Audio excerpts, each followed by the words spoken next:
Hello, hello, hello, friends. Nicholas here with DIVO-Ted Talks, Devoted Talks, depending on how you want to say it, where we take ancient wisdom and practices through a modern lens and experience to help you and those you love and suffering in your personal and greater worlds alike. And my friends, I'm here to talk with you today about why it's so hard to let go. Why is it hard to let go? Why do you have trouble letting go? Why do you have trouble saying goodbye? Why do you have that inclination to come back to the things that you always do? Stay tuned and we'll cover it through an Ayurvedic and yogic lens. I don't know why it took so long to say that and say it so slow. Dramatic effect, finishing my words, collecting my words. I don't know. But why do we have trouble letting go? It relates to something I talked about very recently, where we're so ingrained with the things that we do. We have such ruts and habits dug, Samskaras or Vasanas, that we are so restricted and or bound up with it that it takes us with it. And so we would like to let go in many cases, but we don't know how. But also there is the illusion of control that's happening in a lot of situations where you feel like if I let go, then I'll really have no control, but you don't even recognize whether you actually have control now or not. Right? I mean, there's so many different ways of thinking about it. I think about the movie Avatar, The Way of Water, the second one, where he's learning how to ride the water creature, and he wraps it up and he thinks it's fine and he'll be fine because he can fly so well. And he wraps his hand up nice and tight and like ties himself to the handlebar for the saddle, and then it goes and he's getting dragged around and hits his head and tossed around and beat up because he couldn't let go because he had tied himself in so tight. And maybe sometimes we have situations where for safety reasons we have completely tied knots and bound ourselves up to the thing that we're trying to do because we're so determined to do it that when the time comes we can't actually release ourselves from it without either something sharp or something serrated or to cut through the thing that is binding us to it, right? And so it brings me to the idea of cords, right? We got so many cords tied to people. We got heart cords. We've got any piece of your body that you could emotionally attach to somebody are where cords are at. Oftentimes it's heart. Oftentimes it's mind. Oftentimes it's situational, right? If there's something that binds you guys together, some event, a memory, or some idea of a memory, or an idea in general, those things, those beliefs can hold you bound even when you know it's not good for you, right? I talk about addiction sometimes, and I talk about it. It is oftentimes the solution that makes the most sense to relieve the greatest pain, agony, and suffering that somebody may be going through.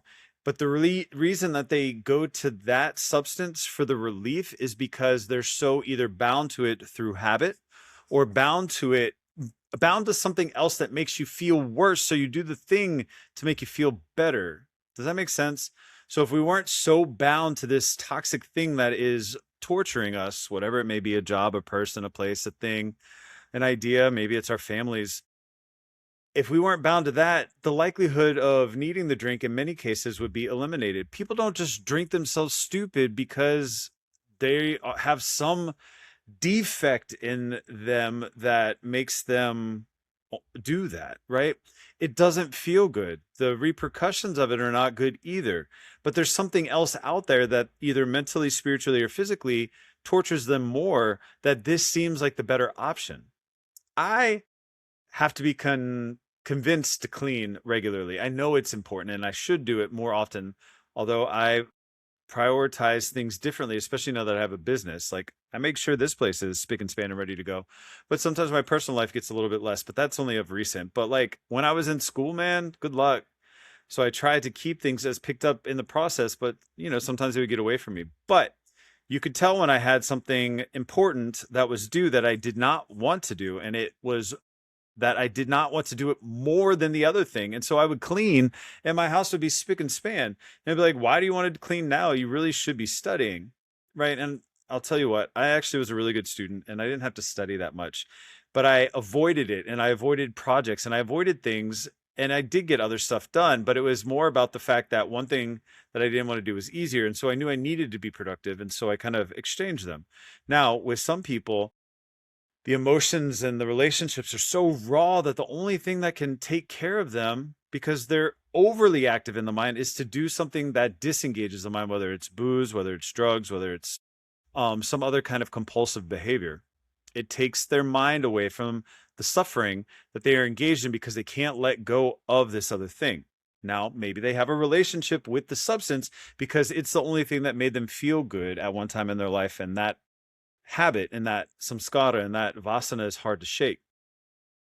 But in the proper necessitation, they will, right? There are people who will drink themselves to death, and there are people who will do things to the death. Those are extreme cases. Those are outliers, just like the teetotalers, oftentimes related to drunks.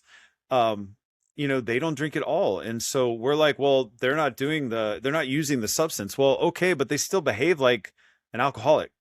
Right? I don't know how many people I've met who had alcoholic parents who act just like them, and they're just as insufferable, but they're sober, and so they're angrier.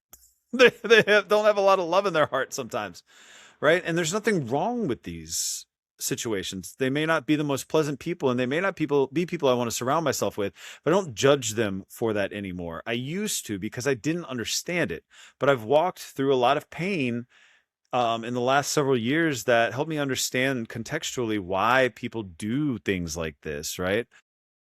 Above all else, I want to understand. Like I don't want to look at people and not have empathy or sympathy or any kind of thing. I don't believe in sympathy, really. Like sympathy is condolences are great. Empathy is great. Sympathy is useless, right? Feeling bad for somebody is useless. Finding something unfortunate, knowing you can't do anything about it, can make us feel sympathetic. And that, I think, in and of its case, it is. But like to just be like, I'm sorry, you know, that doesn't necessarily help the situation. Now, I mean, that's neither here nor there in the greater scheme of things. But what I really want to wind it back to is empathy, right? Everybody has lost something. Everybody has made bad choices at one time or another. Whether they accept it or not is the question. Whether they believe that about themselves is the question. And so empathy can be applied to anybody, right? You can be empathic for a lot of people without actually being in their current situation or having lived their exact situation. But we do have basic fundamental emotions that are common to all of the humans, right? The intensities may be different person to person. The like or dislike of them may be different person to person, but they are there. Ayurveda reminds us that it is the science of life and we are more alike than we are different. I mean, genetics even showed us that, right? We are 98% similar to chimpanzees, I think. And that was an old number. It could be closer now. Maybe it's bigger. I don't know. But to be more than 90%, in my opinion, with any other ape species is crazy. But to be only a 2% difference, which can be a lot when you're talking about a huge number of base pairs, right, in DNA, it's minimal. It's very small, comparatively speaking. And so we are all more alike than we're not, but we try to act through these stratifications of society that we're somehow different, superior than some, or not superior than others, right? We create a pecking order. And there's a movie that I like, Jupiter Ascending, and this one guy's like, my mother taught me that some lives matter more than others. And I would argue that every life matters to the greatest extent in the greater tapestry that it does. And without it, other things cannot happen. And so to minimize a short one or one lived one way versus another as insignificant or less than is absurd. It's absurd. It's absurd. Everybody makes impact. Some people do touch more lives, but that doesn't mean that the person who doesn't touch as many lives isn't influencing a person who touches many lives. Right? If this one person is good and kind and nurturing to 5 people who touch 1 billion lives each, that's 5 billion people that they created a wave with. Do you see what I'm saying? So empathy is possible for anything and everything. And people don't need your pity. People don't need your judgment. People don't need anything from you except for witness and care and kindness. Is that what you offer? Is that what you can be? Are you that? That is the question, my friend. So why can't you let things go? Because you're not transforming your relationships to it. And how do you transform a relationship?